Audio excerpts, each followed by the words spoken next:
You think money is a game everyone plays, but actually it's a private club, and most people never see the door. From the outside, it looks fair because salaries, loans, and taxes look normal, yet the rules quietly change at the top. Rich people don't chase money the way you do. They design systems that pull money toward them, while everyone else runs in circles.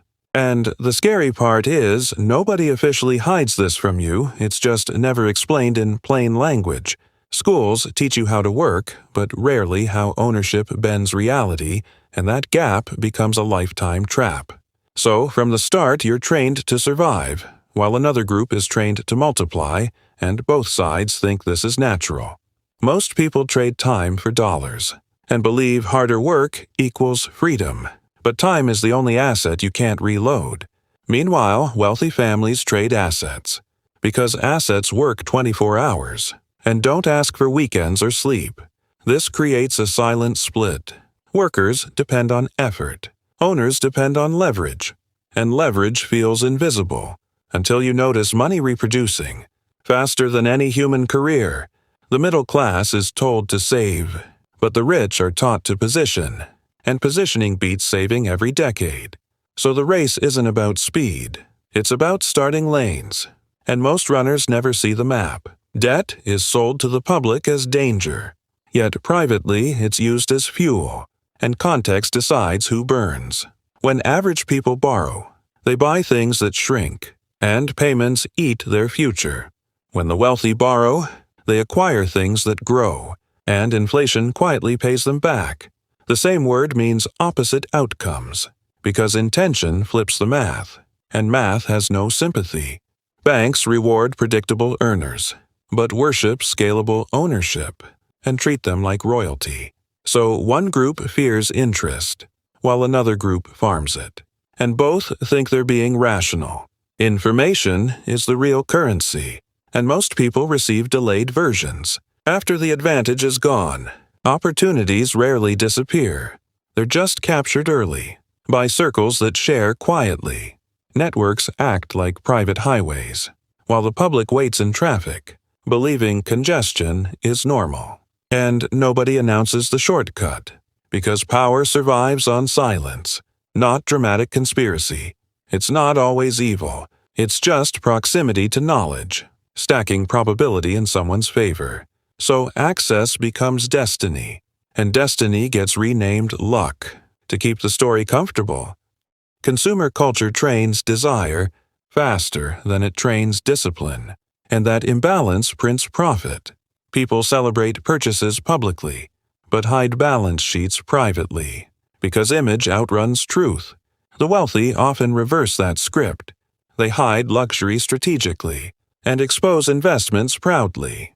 Status for the masses is visible. Status for the elite is structural, and structure survives trends. Marketing feeds emotional hunger, while ownership feeds silent control, and both feel like success. So many chase applause, while a few chase influence, and influence ages better. Fear is the most reliable leash, because uncertainty freezes action, and frozen people accept limits. Financial systems look complicated, so people outsource decisions to voices that profit from confusion. Complexity becomes a wall, and walls protect insiders more than they protect stability. The rich hire clarity through advisors, lawyers, and architects who translate chaos into strategy.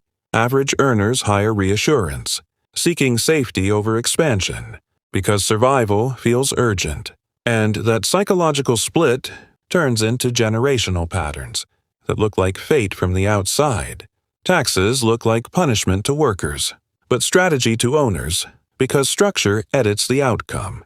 Employees see deductions first and spend what survives, while corporations design what remains. The wealthy don't fight the system. They study its language and speak it fluently. Laws aren't just restrictions. They're maps with hidden roots. For people patient enough, most citizens fear paperwork, so they surrender advantages without knowing the price. And silence around tax literacy protects complexity like a gate without guards. Risk feels terrifying to beginners because loss is personal, and memory holds pain tightly. For seasoned investors, risk is measured, like weather patterns, not emotional storms. The rich diversify fear, spreading exposure wide until one failure becomes noise. Workers concentrate survival inside one paycheck that can vanish overnight. Security becomes an illusion when income has one source and expenses have many mouths. So resilience isn't bravery, it's architecture, built before disaster speaks. Education promises mobility, yet often delivers obedience, wrapped in polite ambition. Students learn compliance early, raising hands for permission instead of questioning frameworks. Elite circles teach negotiation and ownership psychology alongside formal knowledge. Confidence becomes inherited through environment, not just talent. The public system rewards accuracy, while private mentorship rewards leverage, and leverage scales louder. So intelligence splits paths, one toward employment, another toward control. Media sells stories of overnight success, because patience doesn't monetize as quickly as fantasy. People chase visible winners, ignoring invisible infrastructure that carried them quietly. Wealth is usually engineered slowly, through boring repetition that never trends online, but boredom scares audiences. So drama replaces discipline in public imagination. The rich respect monotony, because consistency compounds, like interest with memory, and the crowd mocks routine until routine outpaces them, without asking permission. Social pressure punishes restraint, because spending signals belonging. In tribes built on comparison, frugality looks suspicious. In cultures addicted to display, and display feeds industries, the wealthy detach identity from consumption theater and attach it to control. Quiet balance sheets grow, while loud lifestyles echo and fade faster. Most people upgrade appearances before upgrading foundations, and foundations remember neglect. So envy becomes expensive, and discipline becomes invisible wealth. Nobody applauds publicly. Time perception divides classes. Workers sell hours urgently. Owners stretch decades strategically. Short horizons demand quick relief. Long horizons tolerate discomfort for exponential returns. The rich plan in generations, not quarterly moods, and patience compounds power. Urgency traps the middle, inside reaction cycles that mimic progress. Calm decision-making looks slow to observers, but outruns panic eventually, and legacy thinking rewires priorities quietly, beyond daily noise. The exit isn't dramatic. It starts with awareness, and awareness feels uncomfortable first. You begin noticing patterns, how money flows predictably toward systems, not effort. That realization hurts pride, because hard work mythology feels emotionally sacred, but clarity replaces blame, and blame wastes energy that strategy desperately needs. Once the illusion cracks, you stop chasing approval and start chasing position. And position quietly decides outcomes. Long before effort appears on the visible scoreboard, ownership becomes the obsession, not in a greedy way, but in a structural way. Even small equity changes perspective, because participation rewires behavior faster than motivation speeches. You stop asking for raises and start asking about stakes inside the machine. That shift scares employers, because ownership questions hierarchy without shouting. Most people never cross that line. They negotiate comfort instead of leverage, and comfort is expensive, because it rents stability but never sells freedom. Environment edits ambition more brutally than talent, and few admit it. Rooms normalize expectations, so small thinking spreads, like polite infection.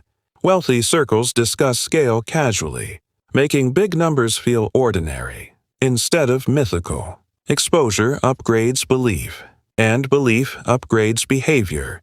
Without motivational drama, you don't rise accidentally. You migrate socially toward better standards, and migration requires friction, because familiar spaces protect old identities. Emotional control becomes currency, because markets punish panic without personal mercy. Most financial mistakes aren't mathematical failures. They're psychological leaks. Fear sells bottoms. Ego buys tops, and cycles repeat. The rich automate discipline through rules and advisors who override mood. Average investors trust feelings, treating volatility personally, like an insult.